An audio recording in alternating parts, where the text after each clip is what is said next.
રસાયણ વિજ્ઞાન વિષય તમને લોકોને ભણાવીશ। દોસ્તો, રસાયણ વિજ્ઞાન વિષય એ ખૂબ જ લવચિક વિષય છે, ખૂબ જ ઇન્ટરેસ્ટિંગ વિષય છે। જો તમે આમાં ઇન્ટરેસ્ટ રાખશો તો 100% સક્સેસ થશો। અને સક્સેસ થવા પાછળનું કારણ રસાયણ વિજ્ઞાનમાં કેટલા એવા સિદ્ધાંતો છે કે જે તમારે યાદ રાખવાના થશે। કેટલી એવી આપણે જે અઘરી વસ્તુઓ છે એને આપણે ચાવી દ્વારા, હાસ્ય દ્વારા આપણે એને યાદ રાખશું, બરાબર છે। ક્લાસમાં હસી મજાક કરતા આપણે કેટલા બધા ટોપિકને આપણે કવર કરી લઈશું। તો આ જે વિષય છે એમાં તમારે થોડું વધારે એફર્ટથી ભણવું પડશે। ઓકે, ચલો દોસ્તો સ્ટાર્ટ કરીએ। રસાયણ વિજ્ઞાન ભણતી વખતે કેટલાક તમારે પરિબળોને ખાસ ધ્યાનમાં રાખવા પડશે। તો રસાયણ વિજ્ઞાન સ્ટાર્ટ કરતા પહેલા આપણે 2-3 લેક્ચર એવા લેશું કે જેના કારણે જે બેઝ છે, જે પાયો છે, ઈ તમને આવડશે તો 100% રસાયણ વિજ્ઞાન છે એ એકદમ સરળતાથી આવડી જશે। ઓકે, સિમ્પલ વસ્તુ છે કે ગણિત ક્યારે આવડે? ગણિતમાં બેઝમાં બેઝ શું? તો કે એકડા નો આવડતા હોય તો ઘડિયા નો આવડે, ઘડિયા નો આવડતા હોય તો ગણિત જ ના આવડે, સિમ્પલ વસ્તુ છે। એમ રસાયણ વિજ્ઞાન યાદ રાખવા માટે તમારે કેટલીક પાયાની વસ્તુ જરૂરિયાત છે। ઈ જો યાદ રહે તો ધીમે ધીમે તમને કેમિસ્ટ્રીમાં રસ આવતો જાય અને રિઝલ્ટ બનતું જાય। તો આજે આપણે શરૂઆત કરીએ। ધોરણ 10 માં તમે લોકો કેટલાક કેમિસ્ટ્રીના બેઝ ભણેલા છો, એના ઉપરથી આપણે ધીમે ધીમે શરૂઆત કરીએ એટલે તમને લોકોને મજા આવે અને કન્સેપ્ટ પકડાઈ જાય। ઓકે, ચલો પહેલી વાત કે રસાયણ વિજ્ઞાન છે ધોરણ 11 અને 12 સાયન્સ એમ બંને થઈ તમારે લોકોને 30 ચેપ્ટર તૈયાર કરવાના છે। કેટલા? 30 ચેપ્ટર। ઓકે, તો હવે આ જે 30 ચેપ્ટર છે એને રસાયણ વિજ્ઞાનના અલગ વિદ્યાશાખામાં વિભાજિત કરી દીધેલા છે। કયા પ્રકારના કેમિસ્ટ્રી આપણે ભણશું? તો એક આવશે ઇનઓર્ગેનિક કેમિસ્ટ્રી। શું આવશે? ઇનઓર્ગેનિક કેમિસ્ટ્રી, એને ગુજરાતીમાં આપણે કહીશું અકાર્બનિક રસાયણ વિજ્ઞાન। આપણે વાત કરીને કે રસાયણ વિજ્ઞાન ધોરણ 11 અને 12 સાયન્સ એમ બંને થઈને ટોટલ 30 ચેપ્ટર ભણશું। એમાંથી કેટલાક ચેપ્ટર ઇનઓર્ગેનિક કેમિસ્ટ્રી ના હશે। રસાયણ વિજ્ઞાનનો ખૂબ જ અગત્યનો અને ઇન્ટરેસ્ટિંગ જે પાર્ટ છે એ છે ઓર્ગેનિક કેમિસ્ટ્રી। ઓર્ગેનિક કેમિસ્ટ્રી, અને આ જે ઓર્ગેનિક કેમિસ્ટ્રી છે એને કહેવાય કાર્બનિક રસાયણ વિજ્ઞાન અથવા રસાયણ શાસ્ત્ર। ઓકે, ત્યારબાદ ત્રીજો એક અગત્યનો પાર્ટ છે, એનું નામ છે ફિઝિકલ કેમિસ્ટ્રી। ફિઝિકલ કેમિસ્ટ્રી રસાયણ વિજ્ઞાનની એવી શાખા કે જે ભૌતિક વિજ્ઞાન સાથે સંકળાયેલ હોય એને આપણે કહીશું ફિઝિકલ કેમિસ્ટ્રી, ભૌતિક રસાયણ વિજ્ઞાન। ત્યારબાદ આપણે એક પેટા શાખા ભણશું બાયોકેમિસ્ટ્રી। બાયોકેમિસ્ટ્રી આ જે રસાયણ વિજ્ઞાનની શાખા છે તે બાયોલોજી સાથે સંકળાયેલી છે એટલે એને કહેવાય છે બાયોકેમિસ્ટ્રી, જીવ રસાયણ વિજ્ઞાન। આ ઉપરાંત આપણે કેટલાક ચેપ્ટરમાં એન્વાયરમેન્ટ મીન્સ પર્યાવરણ વિશે માહિતી લઈશું। એને આપણે નામ આપશું એન્વાયરમેન્ટલ કેમિસ્ટ્રી, મીન્સ પર્યાવરણીય રસાયણ વિજ્ઞાન। ત્યારબાદ જીમેટ, નીટ, એમ્સ, કેમિસ્ટ્રી ઓલિમ્પિયાડ આ બધા માટે એક બીજું પ્રેક્ટિકલ કેમિસ્ટ્રી તમારા લોકોને ભણવાનું આવશે અને ત્રીજું આવશે એનાલિટિકલ કેમિસ્ટ્રી। ઓકે, તો એટલા મુખ્ય ભાગને આપણે કેમિસ્ટ્રીને વહેંચી નાખેલું છે। Inorganic chemistry, organic chemistry, physical chemistry, biochemistry, environmental chemistry, ત્યારબાદ એનાલિટિકલ કેમિસ્ટ્રી અને પ્રેક્ટિકલ કેમિસ્ટ્રી। અને છેલ્લે એક ચેપ્ટર એવું આવશે કેમિસ્ટ્રી ઇન એવરીડે લાઈફ, એટલે રોજિંદા જીવનમાં આપણે કેમિસ્ટ્રીનો કઈ જગ્યાએ ઉપયોગ કરીએ છીએ, કેવી રીતે કરીએ છીએ તેની ચર્ચા કરવાની છે। તો આ આપણે એક બેસિક ધર્મની વાત કરી કે આપણે શું ભણવાનું છે. હવે આ બધું ભણવા માટે આપણે જે બેસિક જરૂરિયાત છે ઈ આપણે શરૂઆતના લેક્ચરમાં ભણશું. ઓકે દોસ્તો, તો હવે આપણે કેમિસ્ટ્રીના મેઇન મુખ્ય બેસિક મોડ ઉપર જઈએ છીએ. પહેલા આપણે કેમિસ્ટ્રી તૈયાર કરવા માટે પહેલા આપણે યાદ કરવા પડશે તત્વ, જે તમે ધોરણ 10 માં આવર્ત કોષ્ટક ભણ્યા છો. આપણે બેસિક રીતે યાદ કરીએ તો આધુનિક આવર્ત કોષ્ટક છે. આધુનિક આવર્ત કોષ્ટક બરાબર છે. એ કઈ રીતે બનેલું છે તો કે 18 ઊભા સ્તંભ. આ જે ઊભા સ્તંભ હોય એને દોસ્તો કહેવાય સમૂહ, ગ્રુપ, ફેમિલી. ત્યારબાદ 7 આડી હરોળ જે હોય એને કહેવાય આવર્ત. બરાબર છે. આધુનિક આવર્ત કોષ્ટક દોસ્તો 18 સમૂહ અને 7 આવર્તનું બનેલું છે. આધુનિક આવર્ત કોષ્ટક જે આખું બનાવેલું છે એમાં 118 તત્વો સમાવિષ્ટ છે અને હાલમાં 118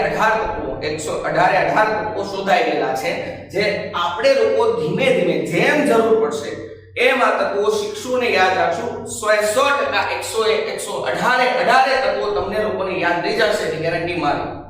અત્યાર સુધી તમે લોકો ધોરણ 10 માં 1 થી 20 તત્વો ભણ્યા છે અને ઈ તમને લોકોને બધાને આવડે છે ગેરંટી. પણ આપણે લોકોને આખા કેમિસ્ટ્રી દરમિયાન 118 તત્વો યાદ રાખવાના છે.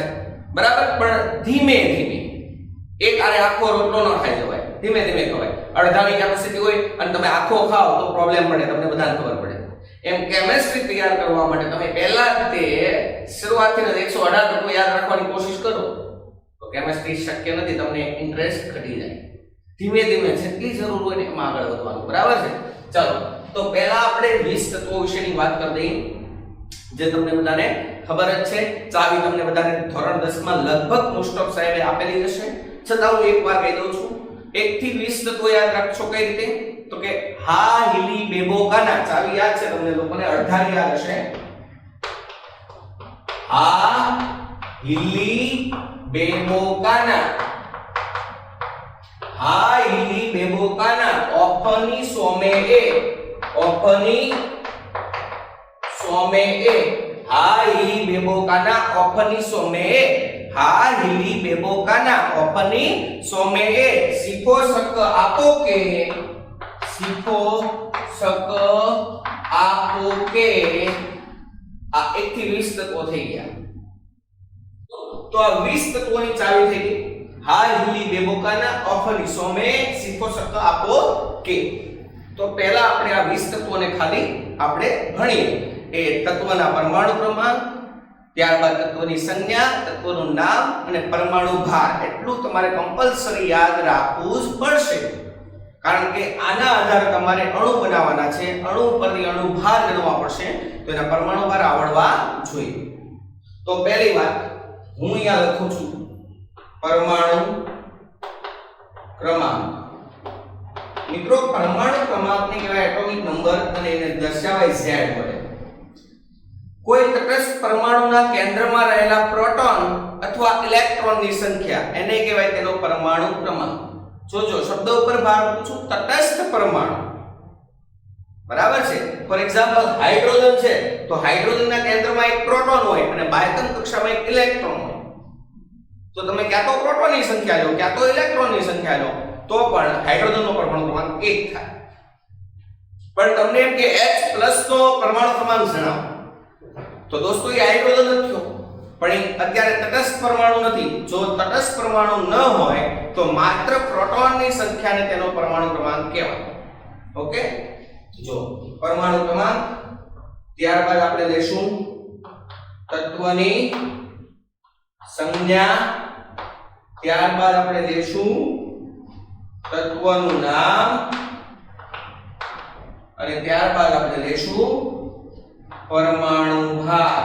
પરમાણુ ભાર, પરમાણુ ભારને A વડે દર્શાવશું. પરમાણુ ભાર A બરાબર થાય કેન્દ્રમાં રહેલા પ્રોટોનની સંખ્યા અને ન્યુટ્રોનની સંખ્યાનો સરવાળો. આ બધી જ વસ્તુ આપણે ડીપમાં ભણશું. અત્યારે ખાલી એવું યાદ રાખો કે 1 થી 20 તત્વો કઈ સંજ્ઞા વડે દર્શાવાય અને એનો પરમાણુ ભાર કેટલો હોય. પરમાણુ ભાર છે એ જનરલી ગ્રામ પર મોલ અથવા AMU એકમમાં દર્શાવાય. AMU. ઓકે, ચલો. પરમાણુ ક્રમાંક 1 ધરાવતું જે તત્વ છે આધુનિક આઉટ કોષ્ટકનું સૌથી પહેલું તત્વ એ છે હાઇડ્રોજન. H એને કહેવાય હાઇડ્રોજન અને એનો પરમાણુ ભાર છે 1 mu અથવા 1 ગ્રામ પર મોલ. પરમાણુ ક્રમાંક 2 હા પછી શું છે હી એટલે હિલિયમ. હી એટલે શું થાય હિલિયમ અને હિલિયમનો પરમાણુ ક્રમાંક 2 હિલિયમનો પરમાણુ ભાર છે 4 mu અથવા 4 ગ્રામ પર મોલ. ત્યારબાદ પરમાણુ ક્રમાંક 3 હા હી પછી લી. લી એટલે Li એને કહેશું આપણે લિથિયમ. શું લિથિયમ અને લિથિયમનો પરમાણુ ભાર હશે 7 mu. કેટલો 7 mu. ત્યારબાદ 4 હા હી લી બેબો. બે એટલે Be બેરિલિયમ. Beryllium beryllium. બેરિલિયમનો પરમાણુ ભાર છે 9 mu. કેટલો 9 mu. ઓકે, ત્યારબાદ 5 નંબર બોરોન. બી એટલે બોરોન અને બોરોનનો પરમાણુ ભાર છે 11 mu. કેટલો 11 mu. તો દોસ્તો હમણાં આપણે 1 થી 5 તત્વો ભણ્યા. કઈ રીતે ભણ્યા? હા હી બેબો. પહેલા હું અહીંયા ચાવી લખી નાખું કે તમને આખું યાદ આવી જાય પાછું. આ હિલી બેબો કાના. હા હિલી બેબો કાના. ઓફની સોમે એ. ઓફની સોમે એ. સીફો સક આ ઓકે. આ 1 થી 20 તત્વો થઈ ગયા. વધારે તમારે યાદ રાખવા હોય 21 થી 30 તો પાછળ આવશે સ્કેટી વેક્રોમિયા કોનિકોજી. સ્કેટી વેક્રોમે આ કોનિકોજી. બરાબર. અત્યારે તમારે લોકોને મેક્સિમમ 30 તત્વોની જરૂર પડશે. તો હા હિલી બેબો કાના ઓફની સોમે સિફો સક આ ઓકે સ્કેટી વેક્રોમિયા કોનિકોજી. ઓકે, તો હા હિલી બેબો આપણે બતાવી નાખ્યું. ત્યારબાદ કાના ઓફની સોમે તો 6 નંબર કાર્બન. સી એટલે શું થાય કાર્બન અને એનો પરમાણુ ભાર થશે 12 mu અથવા 12 ગ્રામ પર મોલ. ત્યારબાદ 7 હું અહીંયા નંબર લખી દઉં છું. પહેલા 7 8 9 10 11 12 13 14 15 16 17 18 19 અને 20. બરાબર છે. ચાલો 7 નંબર કા પછી આવશે ના. ના એટલે નાઇટ્રોજન થશે. એની સંજ્ઞા થશે N. ઓકે, હું અહીંયા અટવાય નહીં એટલા માટે આવા એના દઉં છું એટલે આ ડાઉન થાય.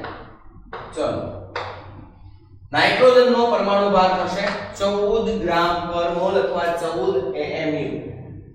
8 નંબર હા હિલી બેબો કાના. O એટલે O.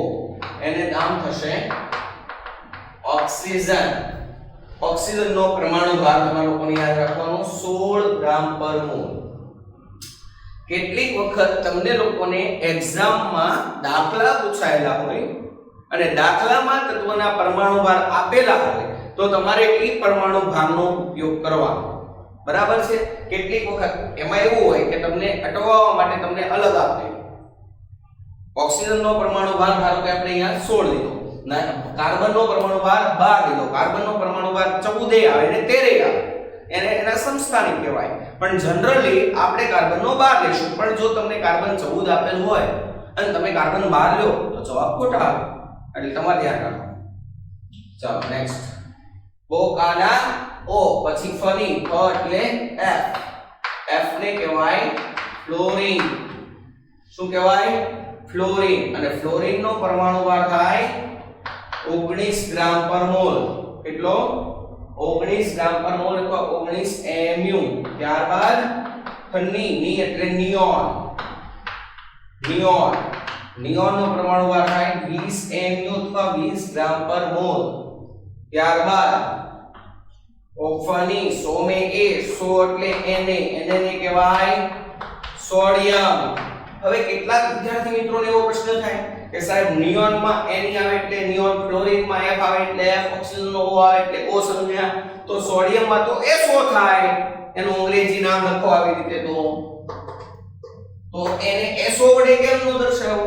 દોસ્તો સોડિયમ ને લેટિન માં નેટેરિયમ કહેવાય, નેટેરિયમ, અને નેટેરિયમ ઉપરથી એને દર્શાવાય. યાદ રાખજો ખાસ, સોડિયમ ને S સંજ્ઞા વડે ના દર્શાવતા. ચાલો, સોડિયમ નો પરમાણુ ભાર કેટલો થાય? 23 ગ્રામ પર મોલ.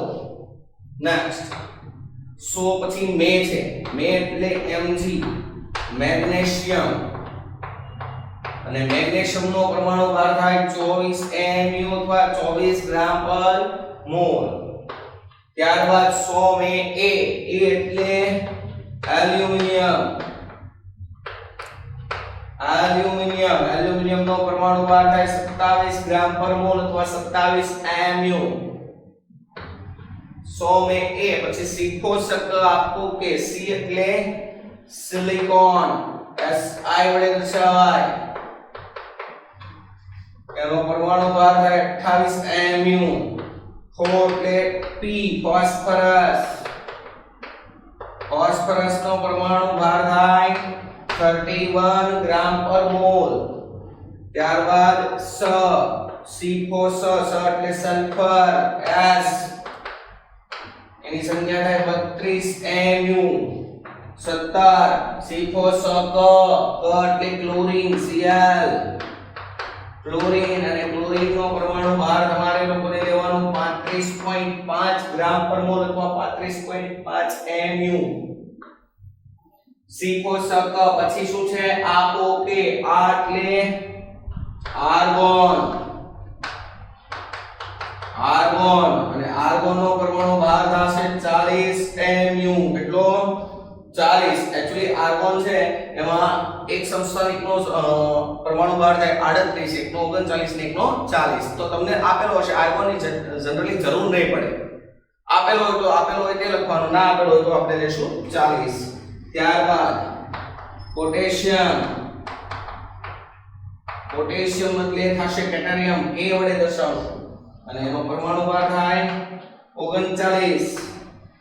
અને લાસ્ટ કેલ્શિયમ, Ca, એનો પરમાણુ ભાર લેશું આપણે 40 mu. ઓકે, તો આ આપણે કર્યા 1 થી 20 તત્વોના નામ, સંજ્ઞા અને પરમાણુ ભાર. એટલી તો તમારે જ્યાં સુધી કેમિસ્ટ્રી લાઈફમાં આવશે ત્યાં સુધી જરૂર પડશે ને પડશે, એટલે એટલું તો તમને આવડવું જોઈએ. બીજું બેઝિક વાત કરું છું થોડી, કે કોઈ પણ તત્વની સંજ્ઞા લખવી હોય તો એનો ફર્સ્ટ લેટર કેપિટલ માં લખાય અને બીજો લેટર છે સ્મોલ માં લખાય. ઓકે, ખાસ યાદ રાખજો. કેટલાક વિદ્યાર્થીઓને મેગ્નેશિયમ ની સંજ્ઞા હોય, મેગ્નેશિયમ, તો મેગ્નેશિયમ આમ લખી નાખે, આમ. That is wrong. It is wrong. Why? It is milligram. આપણે કહીએ ને કે આ ચોકનું વજન એટલા મિલીગ્રામ છે, અથવા દવામાં આટલું કન્ટેન્ટ મિલીગ્રામ, એ મિલીગ્રામ એટલે આ mg થાય. સ્મોલ mg કરશો તો એ ખોટું થશે. ખબર પડે છે? તમારે મેગ્નેશિયમની સંજ્ઞા લખવી હોય તો પહેલો લેટર કેપિટલમાં લખવાનો અને બીજો લેટર શેમાં લખવાનો? સ્મોલમાં જ લખવાનો. ઓકે, તો આટલી વસ્તુ તમારે ખાસ તૈયાર કરવાની. નેક્સ્ટ આપણે નેક્સ્ટ લેક્ચરમાં મળશું.